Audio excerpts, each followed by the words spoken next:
Nesta semana, a Comissão Parlamentar Mista de Investigação do 8 de janeiro, também chamada de CPMI do golpe, interrogou mais personagens envolvidos nos atos. Prestaram depoimento Jorge Eduardo Neme, ex-comandante do Departamento de Operações da Polícia Militar do Distrito Federal, e Jean Lawande Júnior, cujas ações golpistas foram reveladas em conversas com o ex-ajudante de ordens do ex-presidente Jair Bolsonaro, tenente-coronel Mauro Cid. Sobre essa questão, nós conversamos agora com Jandira Fegali, que é médica e deputada federal pelo PCdoB do estado do Rio de Janeiro. Deputada Jandira Fegali, tudo bem? Prazer recebê-la aqui no Revista Brasil TVT. Seja bem-vinda. Prazer é meu, eu agradeço o convite, estou aqui à disposição de vocês. Deputada, semana de trabalhos em Brasília, na CPMI do golpe, vários personagens envolvidos nos atos, mas o que chamou a atenção, deputada, e me permita, foi a dissimulação, a falta de memória, não foi isso, não quis dizer aquilo, sobre os atos e as conversas gravadas que vieram à tona depois que o celular do tenente-coronel Mauro Cid foi apreendido. Queria lhe ouvir sobre os trabalhos na CPMI do golpe, deputada Jandira Fegali. Então, primeiro, dizer que o contexto da CPMI é uma presença de parlamentares, infelizmente, há parlamentares investigados na CPI, né? E nós estamos tentando, desde o início, retirá-los de lá, porque é muito difícil você fazer uma investigação tendo investigados com acesso aos documentos sigilosos que são encaminhados para a CPMI. Então, esse é um esforço, nós já apresentamos questão de ordem dirigidas ao presidente do Senado, Rodrigo Pacheco, ao presidente do Congresso, já que é uma comissão parlamentar mista, para tirar esses parlamentares de dentro da CPI, particularmente um que está lá, que é o deputado André Fernandes, já que o Marcos Duval, com a pressão, né, não só da questão de ordem, mas com a busca e apreensão na casa dele, ele mesmo pediu para sair.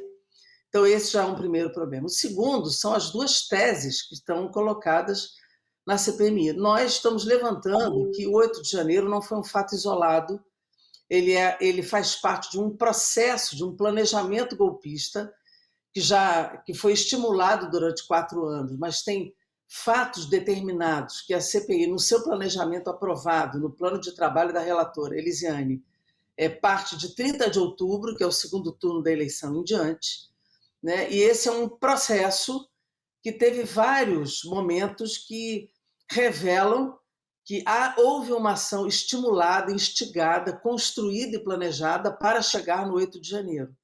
Então, e há uma outra tese de que diz que o 8 de janeiro é um fato isolado e que a culpa é do governo Lula, que não se defendeu e que teve um processo de omissão que permitiu a invasão dos 3 prédios, dos 3 poderes. Então, são duas teses que, obviamente, estão postas ali.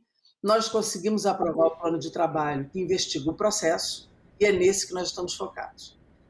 Nisso, já começaram a acontecer os depoimentos, o que nós estamos vendo é um festival de mentiras, de dissimulações, de fatos que estão escancarados e que nós estamos confrontando na CPMI. O primeiro foi o da PRF, né, que já está claro que ele mentiu quanto à ação da PRF no segundo turno, nos bloqueios das estradas e com todos os dados, inclusive uma possível corrupção na licitação dos blindados, empresa essa que ele, até onde nós temos dados, ele tem uma relação direta, né, o ex-diretor da PRF Nacional tem uma relação direta, inclusive de trabalho, de emprego, de uma relação de vínculo com a empresa, né, a Combat, que está todo mundo, inclusive a grande mídia, colocando.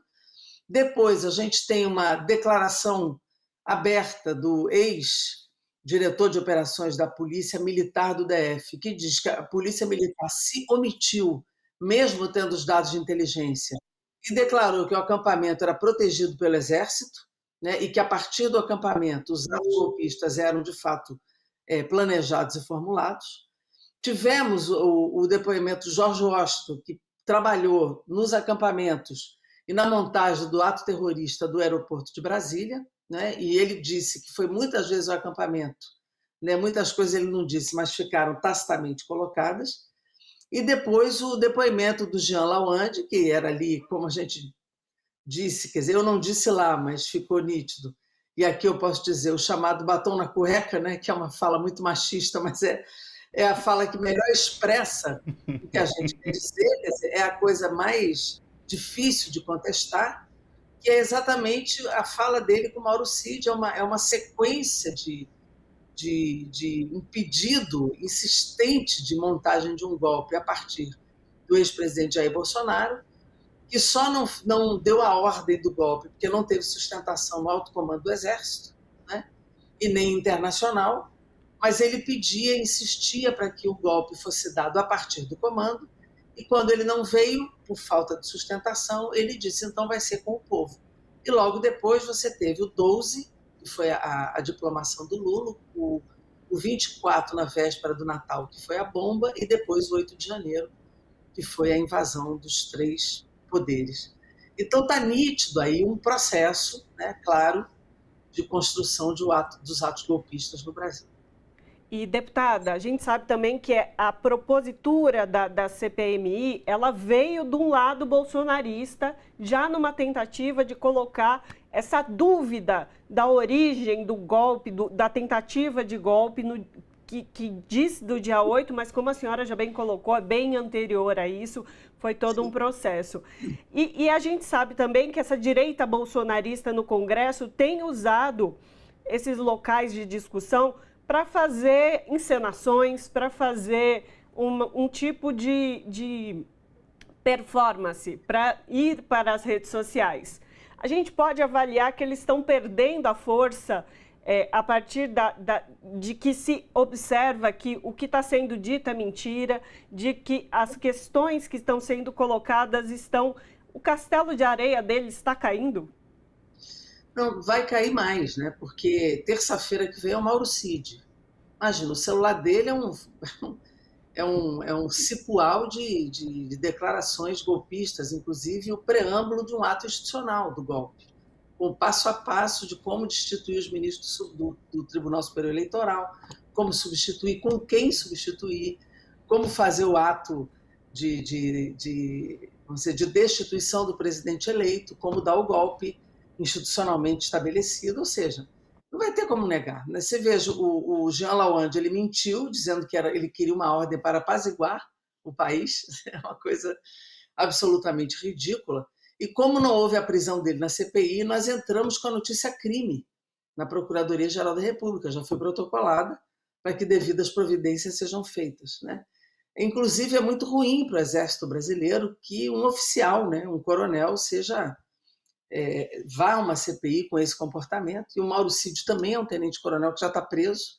É possível que ele não queira dizer nada, mas nós vamos confrontá-lo do mesmo jeito, porque ele, como investigado, ele não é obrigado a criar provas contra ele próprio, mas nós vamos inquiri-lo da mesma forma. E depois é o Anderson Torres, né, que é o ex-ministro da Justiça de Bolsonaro e que era o secretário de Segurança, que tirou férias, né, aquelas férias já marcadas, estava de férias nos Estados Unidos no 8 de janeiro. Ele vai querer se isentar, porque não estava aqui, essa coincidência de férias no dia 8, mas quando ele voltou para o Brasil, deixou o celular lá, né? Ele vai ter que explicar isso também. Então, assim, é uma sequência de depoimentos que, obviamente, vão deixando claro para a sociedade o tamanho do envolvimento dos bolsonaristas e do governo Bolsonaro e do próprio Bolsonaro nesse processo. Eu acho que o dia 8 ele já está ficando muito claro, mas nós estamos indo atrás dos mandantes, dos mentores do processo, dos financiadores do processo, e nós precisamos também alcançar as plataformas, né, que permitiram a divulgação dessa rede de ódio. É importante que a gente também faça isso.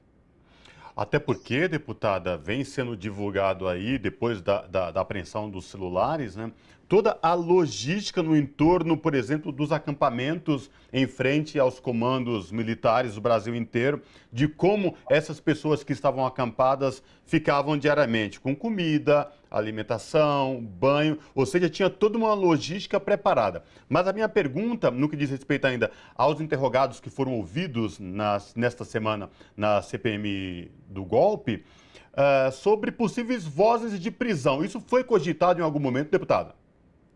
Foi. O próprio Jean Lawande, quer dizer, o Silvinei já era uma coisa que estava nítida, né, que podia ter sido feito.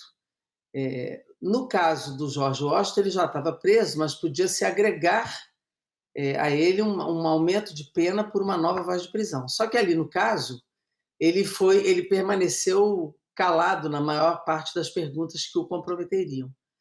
No caso do Jean Lawande, poderia ter sido dado voz de prisão, porque a mentira dele era muito visível. Ele podia ter não falado nada naquele momento, né, em que ele podia se incriminar, mas ele continuou falando e mentindo. Então, poderia ter sido dada a voz de prisão e não foi dada. Foi reivindicado, o deputado Rogério Corrêa levantou. Eu fui ao presidente falar com ele pessoalmente ali sobre isso, mas ele decidiu não fazê-lo, por isso nós entramos com a notícia-crime, né? Em relação aos próximos, nós vamos ver como a CPI vai se comportar. O Mauro Cid já está preso, né? O Anderson Torres está com tornozeleira, foi embora, não está preso mais, e nós vamos ver como é que será o comportamento dos próximos depoentes, né? Para que a gente possa conduzir a própria CPI. O que não pode é desmoralizar a CPI. O Lawande quase consegue fazer isso com aquele discurso ridículo, né? Tentando infantilizar, idiotizar a própria comissão parlamentar.